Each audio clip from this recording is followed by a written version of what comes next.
네, 안녕하세요, 여러분들. 6월 모의고사 보느라 너무나 고생 많으셨습니다. 6월 모의고사와 관련한 총평부터 시작해서 6월 모의고사 어땠는지 경향진단, 그리고 나중에 추후 학습법까지 안내해드리고자 이렇게 오늘 라이브 준비해왔습니다. 영역별로 좀 꼼꼼하게 들어가서 분석을 좀 해드릴게. 일단은 문학부터 들어가 볼게요.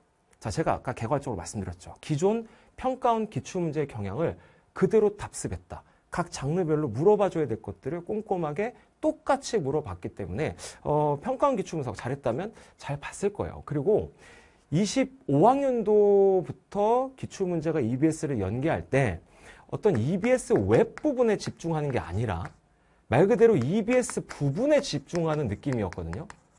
아무래도 사교육 비용 절감이 목적이었겠지. 집에서 EBS를 푸는 것만으로도 수능 대비가 된다. 이게 어떤 기본 어떤 골자였고 슬로건이었기 때문에 근데 그런 취지가 계속 이어지고 있어요. EBS 부분이 그대로 활용되고 있는 이 경향이 지속되고 있다. 그게 좀 특징점이라 볼 수 있겠고요. 또 평가원 분석을 통한 출제 코드 학습이 필요하다는 건 이제 제발 6평이 끝났으면 좀 느꼈으면 좋겠어요. 정답 패턴이라든지 헷갈리는 선지 구성 원리가 계속 평가원의 어떤 기존 시스템이랑 똑같아요. 그러니까 지문을 어디를 편집을 하고 무엇보다 이런 데가 나왔을 때는 어떤 선지를 내는지 좀 알고 있어야 돼요. 그래야 빠르게 대응이 가능하다. 그리고 아직까지도 시험이 지금 이러고 있는데 EBS 볼 필요 없다. 이런 말도 안 되는 소리 하고 있는 거 아니겠지? 그거 그냥 EBS 공부하기 싫어서 변명하는 거예요. EBS 학습은 필요해요. 시간 단축을 위해서라도 필요하고 여러분 EBS만큼 가성비 좋은 엔제가 또 없어요. 그러니까 기출문제 이거 곰탕 아니에요. 적당히 이제 알게 되었으면은 이걸 적용해서 EBS를 통해서 확인을 좀 해보셔야 돼. EBS 문제도 퀄리티 괜찮기 때문에 게다가 새 지문이 EBS 부분을 활용해서 나오고 있잖아. 그치? 그래서 연계빨이라고 하죠. 그런 것도 이제 우리가 또 얻기 위해서라도 잘 보셔야 됩니다. 다시 이제 지문마다 들어가서 하나씩 설명을 하려고 하는데요. 현대소설이 첫 지문으로 나왔고 이게 비연계 파트였는데 그렇게 당황할 필요는 없었던 것 같아요. 왜냐하면 내용적으로는 그렇게 어렵지 않았었다라는 거. 형식적으로는 좀 복잡했었죠. 근데 그럴 수밖에 없는 게 약간 액자식 구성 느낌으로 외화에서 내화로 들어가는 게 있었죠. 그렇죠? 이렇게 되면 여러분 관건은 그러니까 내용이 좀 쉬웠거든요. 관건은 그러면 그렇죠. 장면 구획이 있었다. 다시 말해서 어디가 외화 부분이고 어디가 내화 부분이었는지 정확하게 구획해서 다시 말해서 커팅하면서 읽는 게 포인트가 됐겠고 또 1인칭 시점이 나왔네요. 제가 세기분 때도 말씀을 좀 많이 드렸었고 강의분 시즌 때도 말씀을 많이 드렸었는데 2년 연속 3인칭이 나왔기 때문에 올해 수능 좀 1인칭일 수 있지 않을까 하면서 1인칭 얘기를 많이 했어요. 근데 어차피 1인칭 시점은 주인공 시점이든 관찰자 시점이든 뭐 어차피 그거 구분할 필요도 없지만 나의 내면 심리 파악, 다시 말해서 서술자의 시각을 완벽하게 캐치하는 게 중요한데 당장 첫 번째 정답부터가 그냥 나의 내면 심리 파악했느냐죠. 그래서 18번에 5번 제대로 좀 찍었을 거라고는 보는데 4번 선지가 좀 매력적이었었어요. 4번 선지. 선후관계를 뒤집은 선지. 자, 시험지가 여기 있어서 좀 간단히 좀 보면서 얘기하자면 화가는 종이가 리얼의 가치를 갖는다고 생각하여 자신이 주문한 물건을 찾으러 갔다. 아니요. 자신이 주문한 물건을 찾으러 간 다음에 집에 두고 보니까 어때요? 가치가 있네. 이게 순서가 좀 뒤집어져 있다라는 거. 근데 선후관계인 또 인과관계를 갖다가 뒤집는 선지 이런 것들 제가 뭐 세기분이라든지 강기분 그럼 나아가서는 요즘 하고 있는 강이분 시즌에서 계속 반복적으로 내고 있는 최근 많이 나온 선지 강조를 많이 했어요. 요 선지는 좀 매력이 있다. 근데 뭐 어찌됐건 정답이 괜찮죠? 1인칭 시점 나의 내면 심리 파악 잘했을 거라고 보고요. 19번 정답을 고를 때는 요 표현이 조금 생소하긴 했어요. 거리와 위치를 나타내는 표현? 거리와 위치를 나타내는 표현이 뭐지? 문장을 읽어보면은 이 인물이 저기 멀뚱히 떨어져가지고 뭔가 긴장하고 있는 심리가 나오잖아요. 이제 그 부분에서 이런 거겠구나 하고 대응을 좀 시키지 않았을까. 처음엔 조금 생소했겠지만 어찌됐건 풀 수 있는 문제가 되겠고.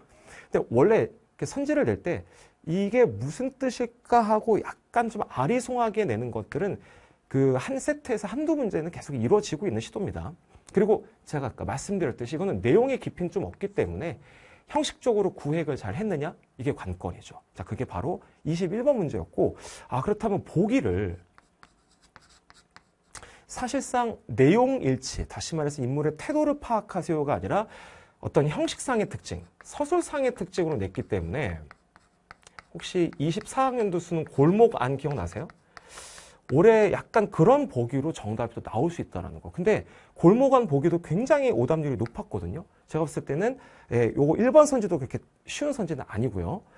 다른 선지들도 굉장히 빡빡했을 건데 좀 긴장을 좀 해봐야 될 것 같습니다. 저도 이제 문제를 제작할 때 내용과 관련한 보기만 내는 게 아니라 이따금씩은 형식상의 특징과 관련된 보기도 변주하면서 내보도록 할게요. 어찌됐건 답은 그래 좀 눈에 띄지 않았느냐. 왜냐하면 이게 2번 선지가 말하는 구간이 결국엔 여러분 어디에서 어디로 오는 거예요? 내화에서 외화로 오는 구간이거든요. 근데 내화가 무조건 과거거든요. 액자에서는. 그러면 과거에서 현재로 오는 건데 이거는 어때요, 여러분? 선후관계, 그러니까 역전적 시간 구성, 다시 말해서 역순행적 구성이에요? 아니면은 순차적 구성이에요? 그렇죠. 과거에서 현재로 오는 거니까 이거는 시간의 흐름대로 온 거라고 봐야 되거든. 근데 이번 선지에 뭐라 그랬어요? 시간적 선후가 역전되어 있다라고 그랬는데 당연히 적절하지 않은 표현이겠다. 그러고 보니까 지금 더블링이 된 게 뭐예요, 여러분? 선후관계에 관심을 좀 많이 가졌다라는 거. 이런 어떤 특징적인 것들은 나랑 다시 뭐 우기분에서도 보고 뭐 같이 제가 6월 모의고사 찐 어떤 해설을 하는 날 이건 오늘 찍먹이잖아. 그러니까 붐업 형태로 제가 해설하는 날 다 자세히 언급을 해드릴 건데 간단하게만 말씀드리자면 선후관계에 좀 관심이 좀 있었다라는 거. 또 올해 또 어떻게 이게 또 수능에 반영될 수 있을지도 모르니까 수능 날 지문 읽으실 때 시간적 배경에 따라서 지문 커팅하면서 읽는 거는 너무나 당연한 습관으로 갖추고 가야 될 것 같아요. 자, 그 다음에 연계 정도 없죠. 비연계니까 이렇게 간략하게 화면 넘어가기로 하고 22번에서 26번 세트 고전 시간인데 수필인데 동요가는 EBS 대목 걸쳐가지고 출제가 또 됐고요. 수필은 1, 4학년도 수능인가요? 이때 빼고는 EBS 작품 거의 안 내고 있습니다. 안 내고 있긴 한데 어찌됐건 역시 또 수필은 비연계가 나왔다. 그렇게 뭐 어려운 건 없는데 확실히 여러분 기본기를 잘 지키셔야 돼. 화자가 어떤 공간에서 어떤 시적 대상을 보는지 이런 건 약간 기본기죠. 틀을 갖다가 인식하면서 우문문학 작품을 대하셔야 되잖아. 그러면서 이 시적 대상을 어떤 태도로 바라보는가. 이제 이거 한 땀 더 있는 거죠. 그쵸? 그러니까 이게 기본 구조예요. 문학에도 구조와 틀이 있다는 거. 여기 입각해서 읽었다면 일단 화자가 지금 어디에서 뭘 보고 있다가 뚜렷하기 때문에 화자가 가서 본 건지 아닌지는 좀 제대로 알지 않았을까? 다시 말해서 24번이 의외로 약간 해석을 깊이 있게 요구했거든요. 근데 결론은 뭐냐면 주체 아웃이라는 거. 건너편 산에 오른 주체가 누구냐가 결국 이 정답 선제 출제 의도였는데 화자가 아니에요. 화자는 건너산이라고 지칭하면서 바라보고 있는 거고요. 얘가 들은 얘기로 따르면 류용, 다시 말해서 용이 건너간 거거든요. 건너편 산에 오른 주체는 화자가 아니었다라는 거. 주체 아웃 형태. 저희 강의분 제작진에서 많이 내고 있는데 역시 최근엔 인과 선후, 주체, 범주 이 4대 테마에 대해서 굉장히 관심이 많습니다. 그리고 이건 제가 뭐 세계분 때도 많이 얘기했고 제작진에서 많이 하고 있는데 요거는 진짜 이 작품만의 어떤 특징 같은 거죠. 다시 말해서 강의분 정리집에서도 제가 아직도 기억나요. 수능 특강 선지에도 나왔던 거거든요. 그래서 제가 이런 거 좀 독특한 선지 있었다, 독특한 대목이 있었다 하면서 제가 꼼꼼히 해설을 해드린 대목이 그대로 출제가 됐는데 여정의 계획이 있었어요. 근데 뭐 날씨가 뭐 이러다 보면 우리 가가지고 제대로 못 볼 수 있다면 징징대죠. 그럼 결국에는 이게 취소가 되거든. 독특하죠, 내용이. 그래서 이제 그걸 바탕으로 낸 선지이기 때문에 좀 꼼꼼히 강의를 들었다면 좀 기억이 나지 않았을까. 그리고 여기가 또 EBS 대목 그대로였어요. 또 이와 관련된 선지가 또 EBS 수능특강이 있어요. 어떻게 보면 대목만이 아니라 선지까지 연결했다고 볼 수 있어요. 하나 더요. 이번 시험 왜 이렇게 선후관계에 이렇게 관심이 많냐? 25번 답선지 좀 잠깐 봐보실래요? 저 잠깐 시험지 좀 봐볼게요. 25번 답선지를 보시면 이번 선지에 초현실파의 그림 같은 공간에서 뛰어가 매달리는 행동을 하면서요? 그럼 동시성이거든요. 하면서 뒤에 말 혼례식장을 걷는 신랑 신부의 모습을 상상하고 있다라고 했는데 이런 하면서에도 밑줄 쳐주시고 첫 줄에 초현실파의 그림 같은 공간에서도 밑줄 쳐보실래요? 이거 여러분 초현실파의 그림 같은 그 공간은 어딘가요? 길을 걸을 때와 관련된 건가 아니면 길 끝자락인가? 길 끝에 가서 해요. 그래서 길이 끝나면 있는 초현실과 같은 이 철봉과 신랑 신부가 걸음직한 공간, 이거는 길 위에서의 상상이거든요. 그만큼 길이 아름다우니까. 그래서 공간도 안 맞고요. 길 끝, 길 걸을 때. 두 번째는 공간도 다르기 때문에 동시성일 수가 없어요. 그러니까 시간이든 공간이든 결국 뭐든 걸리게 돼 있어요. 공간적인 차원에서 풀어도 돼요. 그럼 같은 공간이 아닌데? 이렇게도 되고. 시간적 차원에서도 안 돼요. 다른 공간의 얘기이기 때문에 동시에 할 수가 없는 거예요. 선후관계가 분명히 있죠. 길을 걷고 그 길의 끝에서 본 거거든요. 그래서 이걸 먼저 하고 그 다음에 이걸 하는 거예요. 이 얘기가 나오는 거죠. 그래서 동시에 한다라는 거는 선후관계가 있는 가운데에 적절하지 않은 표현일 것이다. 따라서 25번도 굉장히 괜찮은 선지가 또 답으로 나왔었다. 게다가 25번은 이번 좀 고르기 힘들었을 이유는 뭐냐면 이게 한 단락에 같이 있거든요. 근데 보통 학생들은 이런 게 범주화되지 않고 이렇게 뭉탱이가 돼 있어요. 제가 제일 싫어하는 거죠. 분류해서 읽을 걸 섞어 읽는 거. 그래서 아마 25번도 조금 까다로운 친구도 있었을 거고, 근데 제가 봤을 때 24번이 제일 어려웠을 거예요. 왜냐? 일단 해석이 잘 안 됐을 거란 말이에요.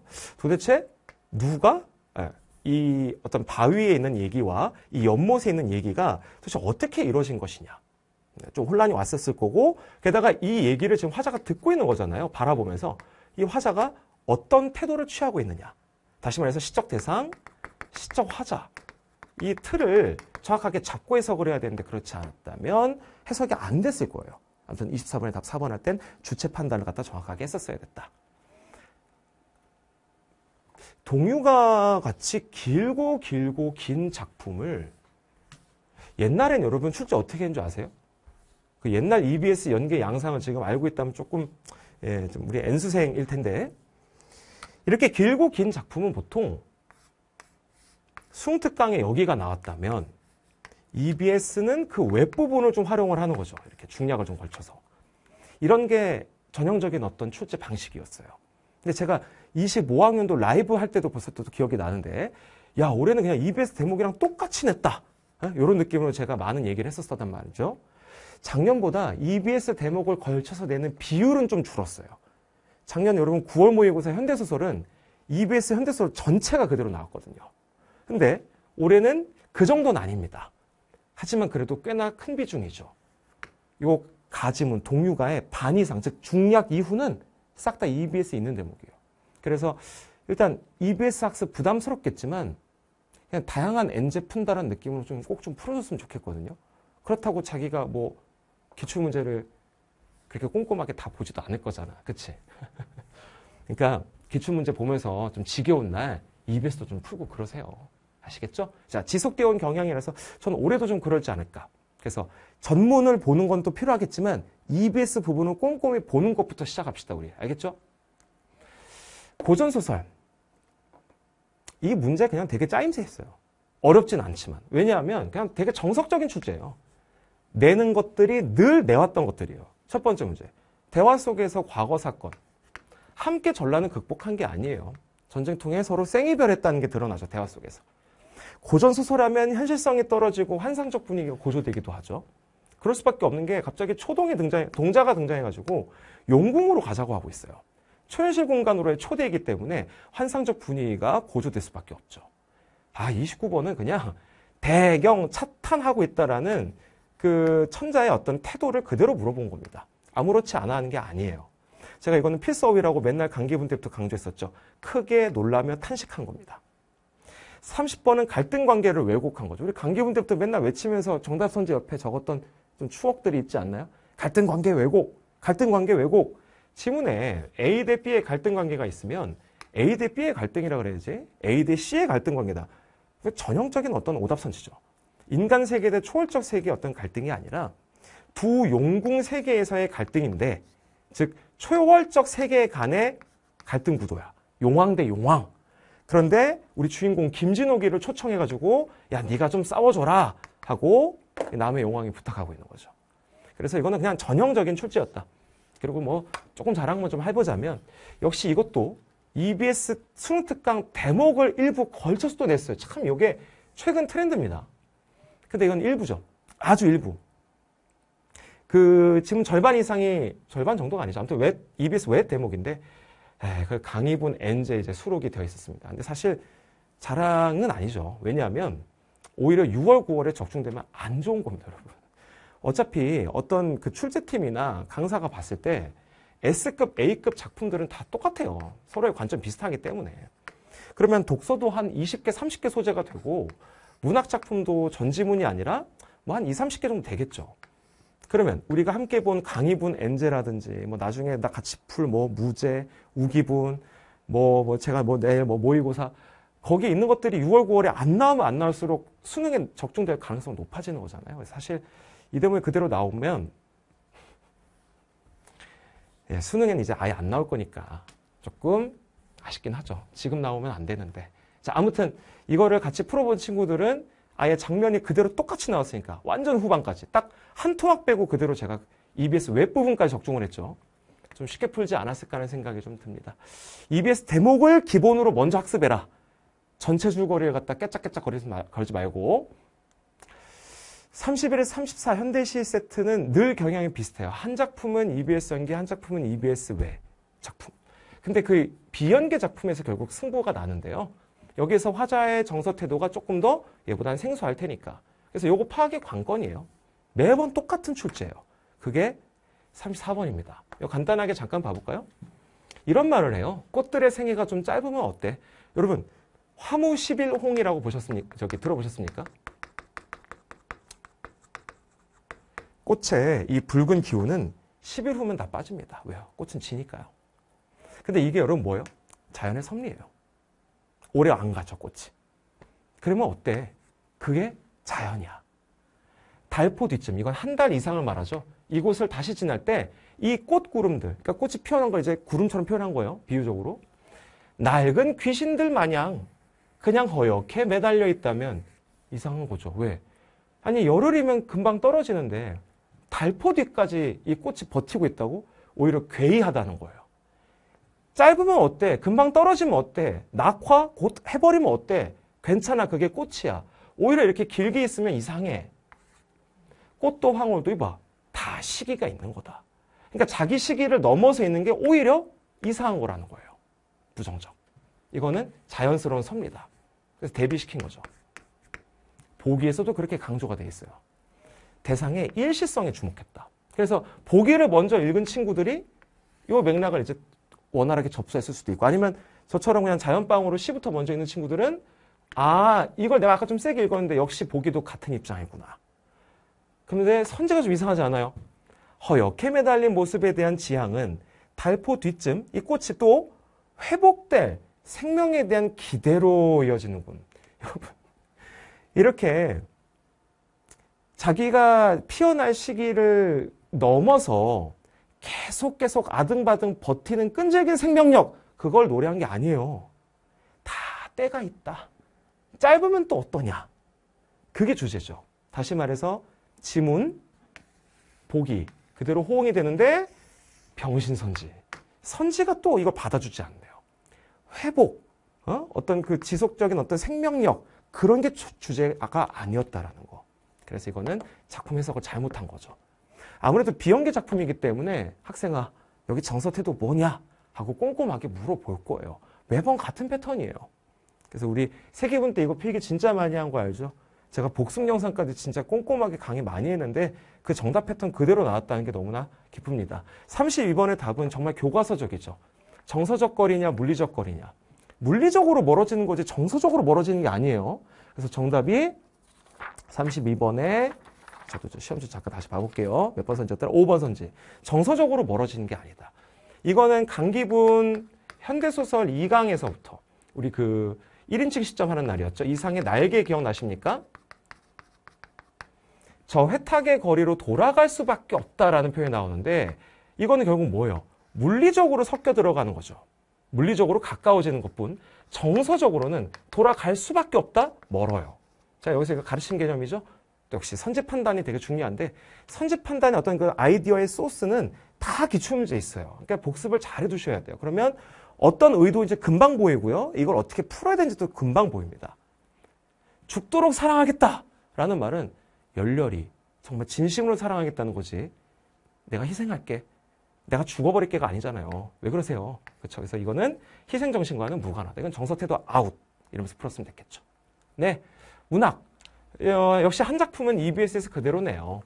한 작품은 비연계로 내고. 근데 다 필요 없고 일단 EBS 작품 다 학습을 해서 우리가 수능에서 만날 현대시 한 작품 좀 친숙하게 만드는 거 너무 중요하긴 한데요. 결론은 뭐냐면 선지 분석을 좀 잘 해놨어야 돼요. 그래야 선지 판단 과정이 깔끔하고 정확할 수 있다. 제가 강기분, 세기분에서 다 정리를 했으니까 잘 복습을 하시고요. 독서 파트로 넘어갈게요. 또 이게 또 시간 많이 오버되면 뒤에는 정시쌤이 엄청 잔소리 하거든요. 좀 스피디하게 조금 해보겠습니다.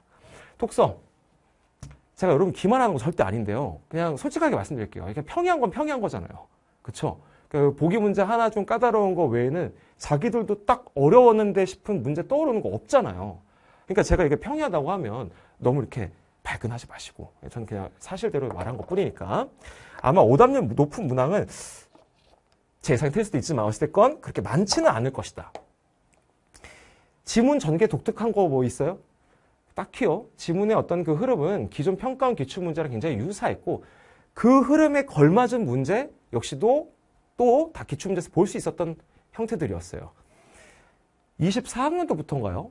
독서 세 지문 모두 다 EBS에서 직접 연계하고 있습니다. 근데 이게 원래 6월, 9월은 직접 연계한 정도가 좀 세요. 그래서 와 적중이니 뭐니 이제 또 말들은 또 나올 건데 결론은 기준은 항상 수능을 생각하셔야 돼요. 수능. 25항도 수능. 이걸 연계라고 해야 될까 하고 약간 민망할 정도의 지문들이 결국에는 한두 지문이 나오기 때문에 6월은 원래 좀 그렇습니다. 너무 이대로 똑같겠거니 하는 생각은 좀 안 하셨으면 좋겠고요. 어쨌든 6월 모의고사 진단만 해보자면 이렇게 납니다. 직접적으로 한두 문단 정도 아니면 좀 그 이상 갖고 왔다고 봐야 돼요. 근데 어찌됐건 이 정도 난이도잖아요. 이래서 그러니까 EBS에 대한 다양한 입장이 있는 거예요. 이 정도 난이도면 솔직히 저도 EBS 볼 필요 없다 이렇게 말할 것 같아요. 왜?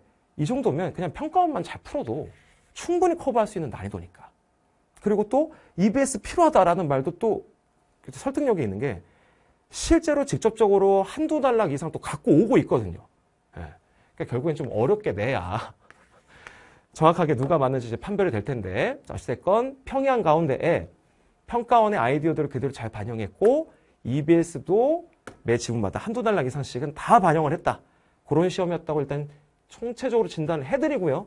각 지문마다의 특징점을 한번 보실게요. 가나 지문의 인문 철학이 아니네 호들갑 떨 필요는 없어요. 22학년도 9월 모의고사에서도요. 세기문에서 했었잖아요. 가나 지문의 경제 지문이 출제됐습니다. 약간의 변주로서 법 지문이 나왔다고 볼 수는 있겠는데 일단 9월하고 수능 어떻게 될지 좀 더 지켜보기로 하고 저는 오히려 이런 어떤 더 깔끔한 이 흐름 여기에 좀 더 주목해보고 싶어요. 가에서 소개한 세 개의 법 모델 있죠. 그게 그대로 하나씩 대응돼서 이 유기성이 조금 높은데 굉장히 좀 깔끔하게 이어지는데 사실 이 25학년도 수능 가나를 좀 생각해보면 개화라는 어떤 큰 핵심어 그게 이어지는 건 맞아요. 근데 가는 아시겠지만 당시 EBS에 있었던 박은식의 사상 나는 중국 분들 장진마이를 비롯해가지고 근데 여러분들이 있는데 이 내용을 즉 가지문에 있는 내용을 갖다가 막 나에다가 입혀서 읽고 가에 있는 핵심 특징을 갖다가 너도 그렇구나 이런 느낌은 아니에요. 그냥 나지문에 있는 입장 세 개를 정확하게 관통하는 것. 즉 가 따로 나 따로의 느낌이 조금 더 강한 느낌이랄까? 근데 2호 수능이 약간 따로따로의 어떤 성격이 조금 더 짙었다면 26-6은 통합의 성격이 조금은 더 강화되었다. 그래서 가를 좀 끌고 와서 이렇게 그 특성이 조금은 더 살아있어서 올해는 이런 경향으로 바뀔 수도 있겠다라는 생각이 좀 듭니다. 따로따로 일단 그 자체를 자립자를 넘어서 가를 많이 갖고 와라 이런 느낌이요. 그래서 제가 요걸 일단은 어떻게 할지 모르겠지만 세게 한번 박아놨고 저도 이런 생각을 좀 해보면서 더 제작을 해보려고 해요. 근데 일단 문제가 너무 쉬웠어서 그렇게 막 엄청난 문제는 없었던 것 같고 늘 똑같은 거예요. 보기의 내용, 지문의 어떤 내용이 대응되는 그리고 케이스별로 똑바로 해야지만 보기가 깔끔하게 대응되는 그런 문제였고요. 우리 법지문에서 맨날 하는 거 알죠, 여러분? 다만 예외 특수 조건. 원칙과 예외를 잘 분류해서 읽었다면 내용 깔끔하게 잘 대응될 겁니다. 그렇게 극상위권 내에서 이 문제 2세트로는 변별은 안 될 거라고 보고요. 두 문단 정도를 수능특강에서 좀 잘 갖고 왔어요. 그래서 EBS 수능특강 4개의 문단에 걸쳐 서술된 주택임대차 보호법과 상가 건물 임대차 보호법의 그 구체적인 제도 중 핵심 내용을요. 축약해서, 그러니까 추려가지고 나의 2, 3문단에 박은 느낌입니다. 그래서 제가 작년 수능에 대한 브리핑을 할 때도 말씀드렸는데 어떤 지문은 EBS 수능특강의 지문에, 그러니까 EBS 수능특강에 이렇게 지문이 있다고 치면은 한 문단 정도를 갖고 와요. 그대로. 그리고 이제 새로운 글이 되는 거죠. 완전 여기 이후 내용은 달라지는 거예요. 그렇죠? 한 문단을 갖고 오든지 아니면 두 문단 정도 갖고 오든지. 그러니까 원래 그들은 이렇게 연계를 해왔습니다. 그래서 한 두 문단 정도가 그대로 좀 직접적으로 연계가 됐다고 보셔야 되겠고 나머지 내용 역시나 확장된 형태인데 이런 것까지는 어차피 적중을 할 수가 없습니다. 결국 수능장에서 여러분들이 독해력으로 뚫어주셔야 되는데 기존에 평가한 어떤 흐름이랑 좀 비슷하기 때문에 그렇게 어렵진 않았다. 과학기술 지문의 힘을 좀 뺐어요. 작년 수능까지 정도만 나와도 상당한 변별력이 있는 걸 텐데 좀 힘을 뺀 느낌입니다. 뭐 그냥 여러분들 읽은 그대로 읽 거고요. 해결책끼리 어떤 추가 비교까지만 꼼꼼히 해주신다면 크게 뭐 이렇게 어렵지는 않지 않았을까. 그리고 저희가 그 강의분 N제 지금 진행 중인데 딱 그 6평 전주차에 연료전지에 대해서 막 다루고 그랬었는데 거기에서 이 회로를 통해서 전자가 뭐 이렇게 흘러간다라든지 그 산화 환원 반응을 제가 구체적으로 설명하면서 보여드렸던 얘기들이 어느 정도 반영 좀 되어 있죠.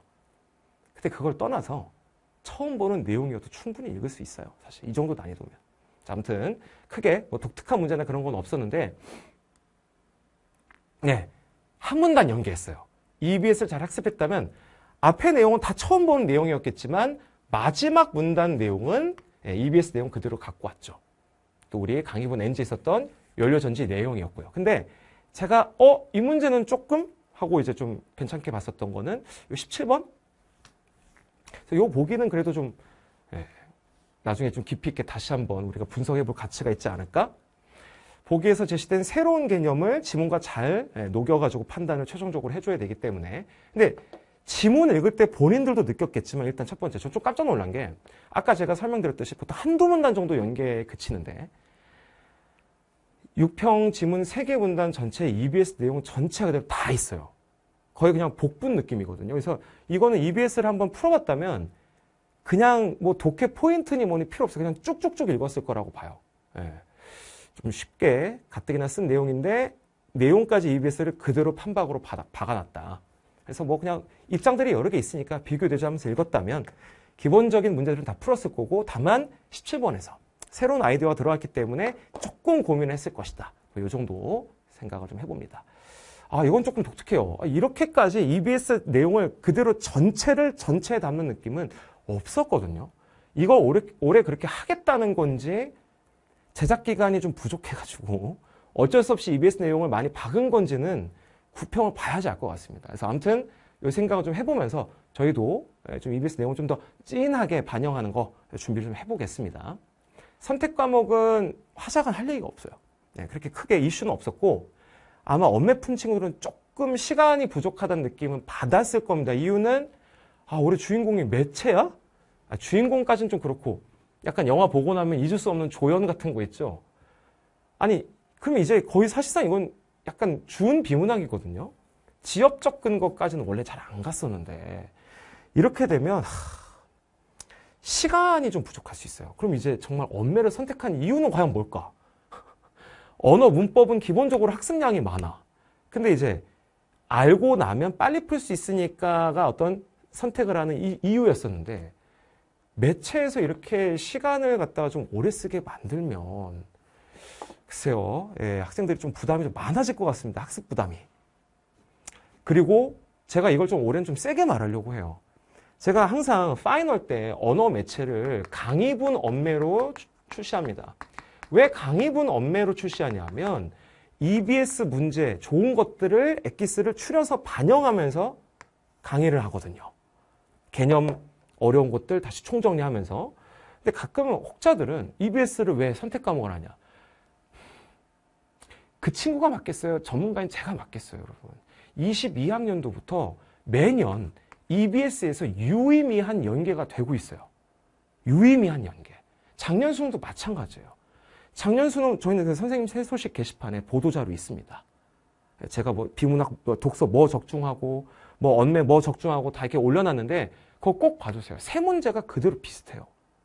수능 특강에서 그리고 수능 완성에서 보기의 아이디어라든지 아니면 정답으로 가는 어떤 그 경로 모델이 비슷한 것들이 좀 제법 반응이 많이 되는데 역시 수능 특강 54쪽 2번, 90쪽 3번 문제 아이디어 굉장히 유사합니다.